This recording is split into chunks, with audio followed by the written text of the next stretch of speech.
Good evening. This is Emma Toops, and today is day 11 in the video series. My military career ended at the end of 2013, and my first day as a retiree was the 1st of December.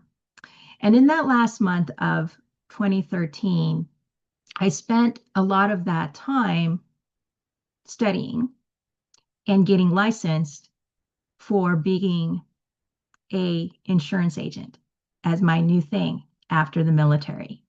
I was a 1099 contractor representing farmers, and I was going to be building my own insurance business. So in 2014, I started networking, and I was doing a lot of it because I did not have a network in Kansas City when David and I moved there. We literally knew no one when we moved to Kansas City. And so I was meeting a lot of people, I was going to a lot of different events. I was learning a lot as far as the training that I received from farmers every week. And I realized over time that I was really good at networking. The connections that I was making, I was learning a lot from the people that I was meeting, but also in return, they were learning a lot from me.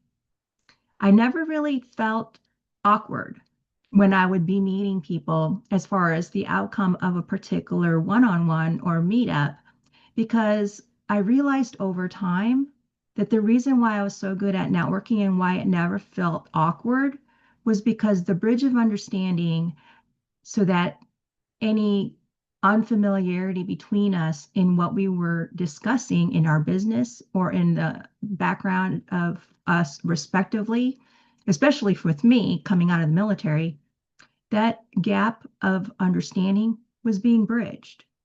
It was being bridged by me if they had questions or did not have familiarity with things that I was talking about from having been in the military.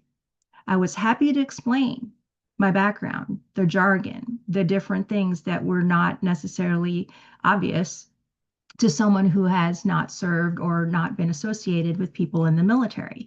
And even though I was selling my transition story repeatedly to pretty much every single person that I met, it didn't make me feel uncomfortable to continue to say the same thing, or maybe adjust it a little bit based on whether or not they had a little bit of understanding already, because every time that I would give that story, it would be to somebody new.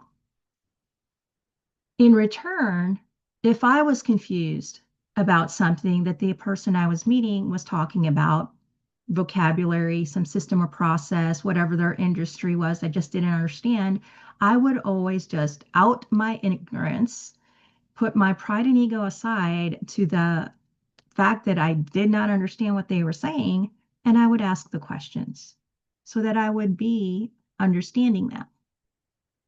I realized after about 10 months of networking that some of the transition challenges that I have observed in other people, and especially people who are my peers, who have a little bit of a pride and ego as far as who they are, where they've been, and what that actually means as far as what they have to offer in their experience, is that the gap of understanding between people who don't already understand each other, that gap is bridged with education and a willingness to communicate.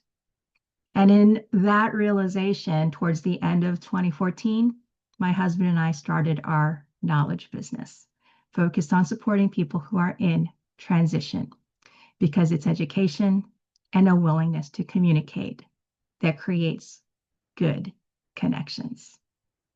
That's all I've got for you today. So I'll talk to you next time.